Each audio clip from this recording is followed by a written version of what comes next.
देश में चुनावी माहौल है और सभी राजनीतिक पार्टियों ने चुनाव जीतने के लिए अपनी पूरी ताकत झोंक दी है। जहां भारतीय जनता पार्टी धारा 370 और राम मंदिर जैसे मुद्दों को लगातार भुनाने में लगी है, तो वहीं कांग्रेस पार्टी महंगाई और बेरोजगारी जैसे मुद्दों को पब्लिक के बीच जाकर लगातार भुनाने में लगी हुई है। तो इसी बीच देश की जनता के बीच से एक ओपिनियन पोल सामने आया है। क्या है वो ओपिनियन पोल, उसके आंकड़े आपको भी चौंका सकते हैं। तो उसको बताने से पहले आपको बता दें कि देश में लोकसभा की कुल 543 सीटें हैं, जिसमें से किसी भी पार्टी को पूर्ण बहुमत की सरकार बनाने के लिए 272 या उससे अधिक सीटों की जरूरत होती है। तो आइए सबसे पहले हम बात करते हैं देश के सबसे बड़े राज्य उत्तर प्रदेश की। उत्तर प्रदेश में लोकसभा की कुल 80 सीटें हैं और फिलहाल हम बता दें कि भारतीय जनता पार्टी की उत्तर प्रदेश में सरकार है, तो एनडीए के खाते में 45 और इंडिया गठबंधन के खाते में यहां से 35 सीटें जाने का अनुमान है। वहीं अगर अन्य की बात की जाए तो अन्य के खाते में उत्तर प्रदेश से कोई भी सीट जाती हुई दिखाई नहीं दे रही है। आपको बता दें कि 2019 के लोकसभा चुनावों में उत्तर प्रदेश से भारतीय जनता पार्टी के खाते में 62 सीटें गई थी, लेकिन इस बार इंडिया अलायंस बनने के बाद भारतीय जनता पार्टी को खासा नुकसान होता हुआ दिखाई दे रहा है। तो वहीं इंडिया गठबंधन उत्तर प्रदेश में बढ़त बनाता हुआ नजर आ रहा है, वहीं अन्य के खाते में यहां से कोई भी सीट जाती हुई दिखाई नहीं दे रही है। उसके बाद हम बात करते हैं बिहार की। बिहार में लोकसभा की 40 सीटें हैं, जिसमें से एनडीए के खाते में 17 और इंडिया गठबंधन के खाते में यहां से 22 सीटें जाने का अनुमान है। अगर अन्य की बात की जाए तो अन्य के खाते में बिहार से एक सीट जाती हुई दिखाई दे रही है। आपको बता दें कि 2019 के लोकसभा चुनावों में बिहार की 40 सीटों में से एनडीए के खाते में 39 सीटें गई थी, लेकिन इस बार एनडीए को यहां से काफी नुकसान होता हुआ नजर आ रहा है। वहीं इंडिया गठबंधन की बात करें तो इंडिया गठबंधन के खाते में यहां से 22 सीटें जाती हुई, यानी इंडिया गठबंधन को बढ़त मिलती हुई दिखाई दे रही है। उसके बाद हम बात करते हैं महाराष्ट्र की। महाराष्ट्र में लोकसभा की 48 सीटें हैं, या यूं कहें कि उत्तर प्रदेश के बाद सबसे अधिक सीटें महाराष्ट्र में हैं। अगर एनडीए की बात करें तो एनडीए के खाते में महाराष्ट्र से 20 सीटें जाने का अनुमान है, तो वहीं इंडिया गठबंधन के खाते में 27 सीटें जाती हुई दिखाई दे रही हैं। वहीं अगर अन्य की बात करें तो अन्य के खाते में यहां से एक सीट जाती हुई दिखाई दे रही है। आपको बता दें कि 2019 लोकसभा चुनावों में महाराष्ट्र की 48 सीटों में से एनडीए के खाते में 41 सीटें गई, लेकिन इस बार एनसीपी और शिवसेना के दो गुट होने के बाद से एनडीए को यहां से काफी नुकसान होता हुआ दिखाई दे रहा है। तो वहीं इंडिया अलायंस बनने के बाद इंडिया अलायंस को काफी बढ़त मिलती हुई दिखाई दे रही है। उसके बाद हम बात करते हैं बीजेपी का गढ़ माने जाने वाले गुजरात की। तो गुजरात में लोकसभा की 26 सीटें हैं, जिसमें से एनडीए के खाते में 20 और इंडिया गठबंधन के खाते में 6 सीटें जाने का अनुमान है। 2019 लोकसभा चुनावों के नतीजे आपको बताएं तो गुजरात की 26 की 26 सीटें एनडीए के खाते में गई थी, लेकिन इस बार एनडीए को 6 सीटों का नुकसान होता हुआ दिखाई दे रहा है।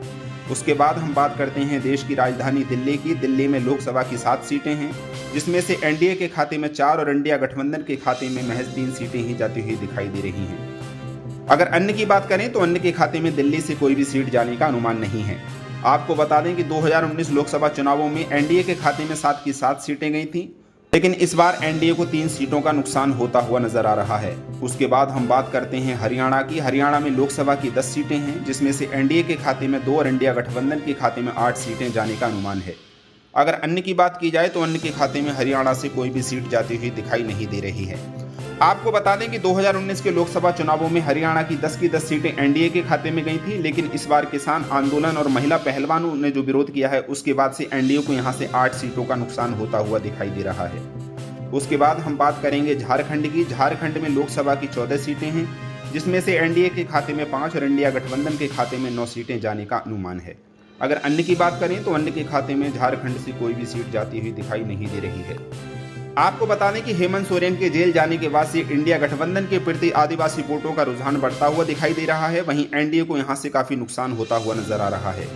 उसके बाद हम बात करेंगे छत्तीसगढ़ की। तो छत्तीसगढ़ में लोकसभा की 11 सीटें हैं, जिसमें से एनडीए के खाते में 5 और इंडिया गठबंधन के खाते में 6 सीटें जाती हुई दिखाई दे रही हैं। अगर अन्य की बात करें तो अन्य के खाते में छत्तीसगढ़ से कोई भी सीट जाने का अनुमान नहीं है। आपको बता दें कि छत्तीसगढ़ में हाल ही में विधानसभा चुनाव हुए हैं। ऐसे में भारतीय जनता पार्टी ने सरकार बनाई है, तो भारतीय जनता पार्टी की सरकार बनाने के बाद भी लोकसभा चुनावों में एनडीए के खाते में महज 5 सीटें ही जाती हुई दिखाई दे रही हैं। वहीं इंडिया अलायंस बनने के बाद इंडिया अलायंस के खाते में यहां से 6 सीटें जाने का अनुमान है। उसके बाद हम बात करेंगे राजस्थान की। राजस्थान में लोकसभा की 25 सीटें हैं, जिसमें से एनडीए के खाते में 21 और इंडिया गठबंधन के खाते में 4 सीटें जाने का अनुमान है। अगर अन्य की बात करें तो अन्य के खाते में राजस्थान से कोई भी सीट जाती हुई दिखाई नहीं दे रही है। आपको बता दें कि राजस्थान में हाल ही में विधानसभा चुनाव हुए हैं। ऐसे में अशोक गहलोत यानी कांग्रेस पार्टी की सरकार को हराने के बाद भारतीय जनता पार्टी ने राजस्थान में सरकार बनाई है। राजस्थान से एनडीए के खाते में 21 सीटें जाने का अनुमान है, तो वहीं इंडिया अलायंस बनने के बाद इंडिया अलायंस के खाते में राजस्थान से 4 सीटें जाती हुई दिखाई दे रही हैं। उसके बाद हम बात करते हैं मध्य प्रदेश की। तो मध्य प्रदेश में लोकसभा की 29 सीटें हैं, जिसमें से एनडीए के खाते में 25 और इंडिया गठबंधन के खाते में 4 सीटें जाने का अनुमान है। आपको बता दें, मध्य प्रदेश में भी राजस्थान के साथ में विधानसभा चुनाव हुए हैं। ऐसे में मध्य प्रदेश में भारतीय जनता पार्टी ने दोबारा सरकार बनाई है, तो एनडीए के खाते में 29 सीटों में से 25 सीटें जाने का अनुमान है। वहीं इंडिया अलायंस बनने के बाद इंडिया अलायंस के खाते में यहां से 4 सीटें जाती हुई दिखाई दे रही हैं। वहीं अन्य के खाते में कोई भी सीट जाने का अनुमान नहीं है।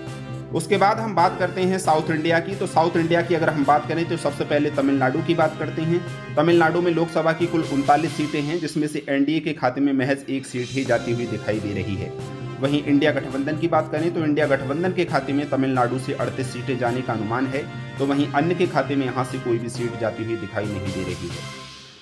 उसके बाद हम बात करते हैं कर्नाटक की। तो कर्नाटक में लोकसभा की 28 सीटें हैं। आपको बता दें कि कर्नाटक में कांग्रेस पार्टी की सरकार है, तो एनडीए के खाते में कर्नाटक से 4 सीटें जाने का अनुमान है, तो वहीं इंडिया गठबंधन के खाते में 20 सीटें जाती हुई दिखाई दे रही हैं। अगर अन्य की बात करें तो अन्य के खाते में कर्नाटक से 4 सीटें जाने का अनुमान है। उसके बाद हम बात करेंगे केरल की। केरल में लोकसभा की 20 सीटें हैं। अगर एनडीए की बात करें तो एनडीए का यहाँ से खाता खुलता हुआ दिखाई नहीं दे रहा है।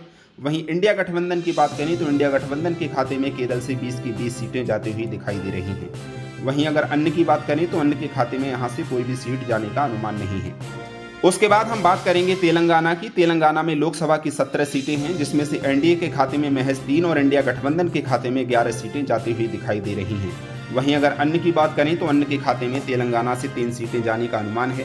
आपको बता दें कि तेलंगाना में कांग्रेस पार्टी की सरकार है, तो ऐसे में इंडिया गठबंधन के खाते में यहाँ से सबसे अधिक सीटें जाती हुई दिखाई दे रही हैं। उसके बाद हम बात करेंगे आंध्र प्रदेश की। आंध्र प्रदेश में लोकसभा की 25 सीटें हैं, जिसमें से एनडीए के खाते में 3 और इंडिया गठबंधन के खाते में 7 सीटें जाती हुई दिखाई दे रही हैं। वहीं अगर अन्य की बात करें तो अन्य के खाते में आंध्र प्रदेश से 15 सीटें जाने का अनुमान है। उसके बाद हम बात करेंगे पश्चिम बंगाल की। तो पश्चिम बंगाल में लोकसभा की कुल 42 सीटें हैं, जिसमें से एनडीए के खाते में 16 सीटें जाने का अनुमान है। आपको बता दें कि 2019 के लोकसभा चुनावों में एनडीए के खाते में यहां से 16 सीटें गई थी, लेकिन इंडिया अलायंस बनने के बाद एनडीए के खाते में यहां काफी नुकसान होता हुआ दिखाई दे रहा है। वहीं इंडिया गठबंधन यहां बढ़त बनाता हुआ नजर आ रहा है। अगर अन्य की बात करें तो अन्य के खाते में यहां से 22 सीटें जाने का अनुमान है। आपको बता दें कि अन्य के रूप में पश्चिम बंगाल में टीएमसी यानी ममता बनर्जी की तृणमूल कांग्रेस पार्टी मानी जाती है, तो अन्य के खाते में यहां से 22 सीटें जाती हुई दिखाई दे रही हैं। उसके बाद हम बात करेंगे ओडिशा की। ओडिशा में लोकसभा की 21 सीटें हैं, जिसमें से एनडीए के खाते में 5 सीटें जाने का अनुमान है।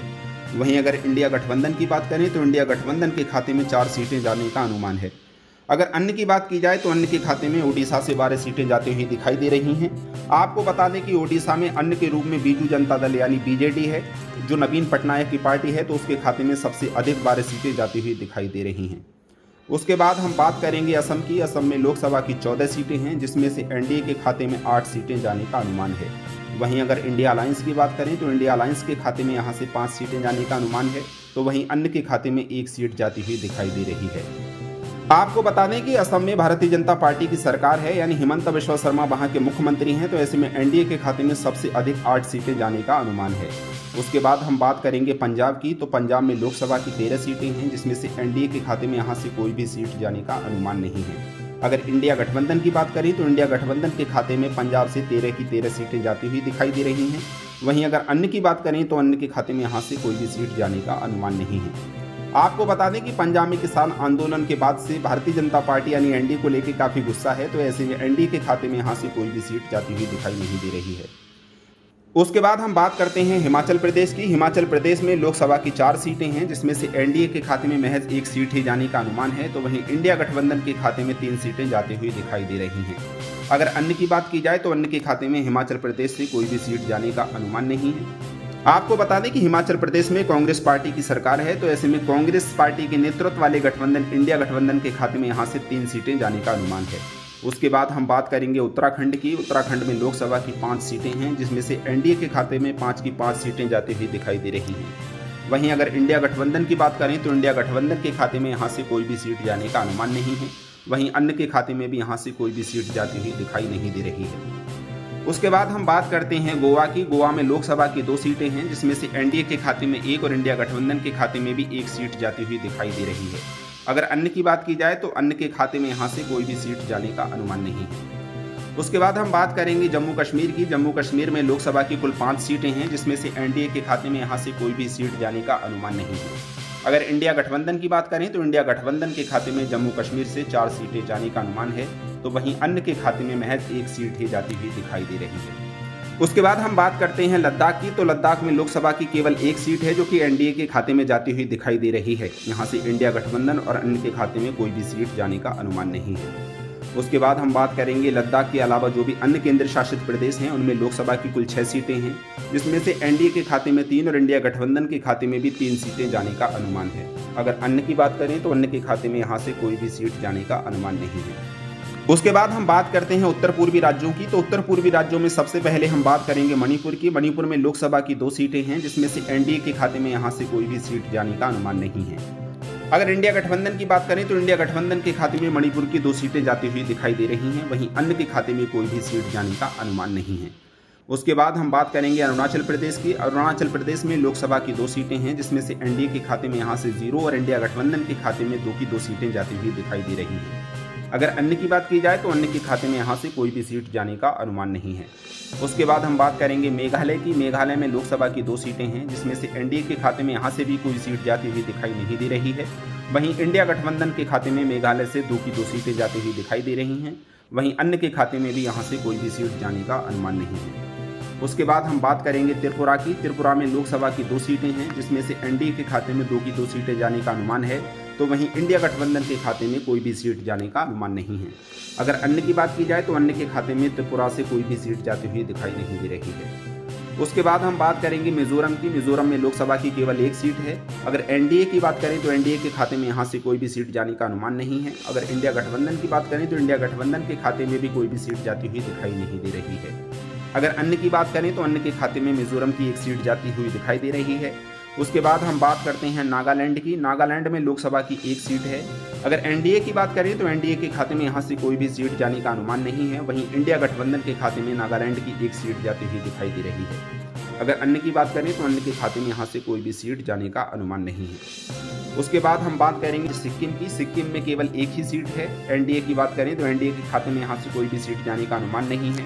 वहीं अगर इंडिया गठबंधन की बात करें तो इंडिया गठबंधन के खाते में भी यहाँ से कोई भी सीट जाती हुई दिखाई नहीं दे रही है। अगर अन्य की बात की जाए तो अन्य के खाते में सिक्किम की 1 सीट जाती हुई दिखाई दे रही है। तो उत्तर पूर्वी राज्यों की बात करें तो उत्तर पूर्वी राज्यों में लोकसभा की कुल 11 सीटें हैं, जिसमें से एनडीए के खाते में महज 2 सीटें ही जाती हुई दिखाई दे रही हैं। आपको बता दें कि मणिपुर हिंसा के बाद से उत्तर पूर्वी राज्यों में बीजेपी और एनडीए के प्रति लोगों में काफ़ी गुस्सा है, तो ऐसे में एनडीए के खाते में यहाँ से 2 सीटें ही जाने का अनुमान है। अब बात करते हैं कि किस पार्टी को कितनी सीटें मिलने का अनुमान है। तो आपको बता दें कि जिस तरीके से ओपिनियन पोल सामने आ रहे हैं, उसके मुताबिक आपको बताएं कि लोकसभा की 543 सीटों में से एनडीए के खाते में 217 सीटें जाने का अनुमान है, तो वहीं इंडिया गठबंधन के खाते में 264 सीटें जाती हुई दिखाई दे रही हैं। वहीं अगर अन्य की बात करें तो अन्य के खाते में यहाँ से 62 सीटें जाने का अनुमान है। आपको बता दें कि कोई भी पार्टी पूर्ण बहुमत के साथ सरकार बनाती हुई नजर नहीं आ रही है।